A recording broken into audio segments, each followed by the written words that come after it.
দর্শক, সকালে শেষ হবে নির্বাচনী প্রচারণার সময়।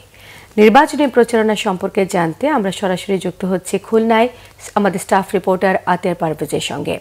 আতিয়ার, নির্বাচনী প্রচারণার আনুষ্ঠানিক সময় তো সকালেই শেষ হবে, সব মিলে কেমন কাটলো খুলনার গত কদিন নির্বাচনী প্রচারণা, জানাবেন। আগামীকাল সকাল 6টায় সকাল 7টার থেকে প্রচারণা শেষ হওয়ার কথা থাকলেও কার্যত আজ রাতেই কিন্তু যাত্রী তার যে প্রচারণা তিনি কিন্তু শেষ করেছে। এই প্রচারণা শেষে আমরা লক্ষ্য করেছি খুলনার যে 6টি আসন রয়েছে তার প্রার্থীরা ভোটাররা কোন কেন্দ্রে গিয়ে কোন বুথে ভোট দিবেন তার যে ভোটার স্লিপ সেটি বিতরণের কাজ নিয়ে তারা কিন্তু ব্যস্ত রয়েছে। আমি সোমবার সন্ধ্যার পরে লক্ষ্য করেছি অনেক প্রার্থী সেখানে কিন্তু ভোটার স্লিপ বিতরণ করেছেন। খুলনার যে 6টি আসন রয়েছে সেই 6টি আসনে সেনা সদস্য এবং আইন শৃঙ্খলা রক্ষাকারী বাহিনী মোতায়েন রয়েছে।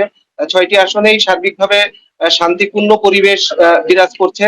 নির্বাচন কমিশনের পক্ষ থেকে আমরা যেটি লক্ষ্য করেছি সেটি হচ্ছে যে খুলনার যে ঝুঁকিপূর্ণ কেন্দ্র রয়েছে ঝুঁকিপূর্ণ কেন্দ্রগুলোকে সিসিটিভি ক্যামেরার আওতায় আনার জন্য মূলত তারা কাজ করছে।